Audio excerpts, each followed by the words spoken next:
Madam Clerk, it is with great pride that I rise to nominate the gentleman from New York, the man who has been the lead vote getter 10 times and counting, to be the Speaker of the House.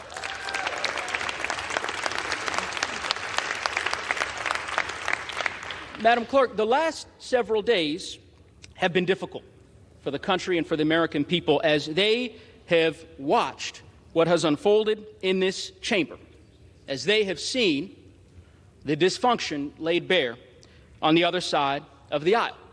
And I suspect that some Americans watching will recall the dysfunction of years past. My colleague on the other side of the aisle talked about history, Woodrow Wilson, Calvin Coolidge, and the like. I'd like to take folks through more recent history, because I can tell you that as a member from the great state of Colorado, this is not their first rodeo as far as dysfunction is concerned.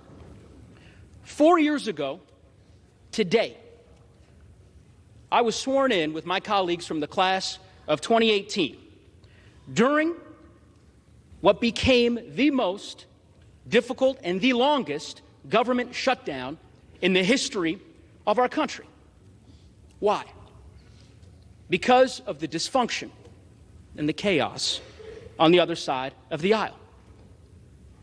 The country then did what it has so often done. It looked to House Democrats to govern and to lead, and under the leadership of one of the greatest speakers in the history of the country, Nancy Pelosi, that is exactly what we did.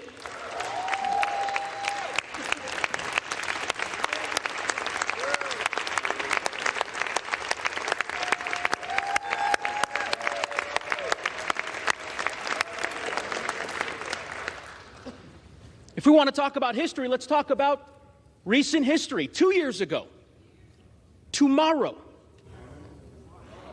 I stood here with so many of you in this chamber as our democracy was attacked, as our colleagues on the other side of the aisle tried to overturn an election. And the country, yet again, did what it has done before. It looked to House Democrats to lead and to govern. And that is exactly what we did when we certified the election and we safeguarded the transfer of power.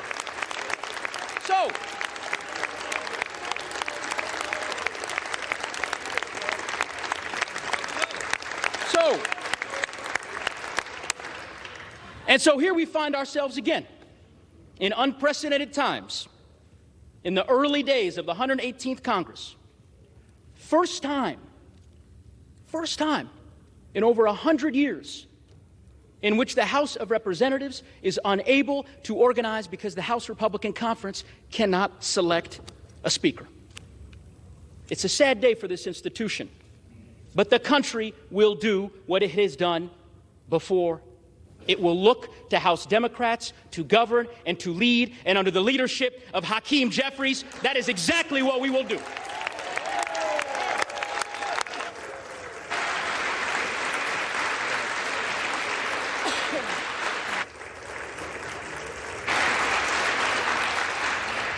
Now, you have heard from so many over the course of the last 3 days about the wisdom, the leadership, and the talents of this extraordinary leader from Brooklyn. But let me tell you why I believe that he is the person for this moment. Centuries ago, our nation's second president, John Adams, laid bare his fear that members of this body would gain influence by, quote, meanness, not greatness, by noise and not sense, by ignorance and not learning.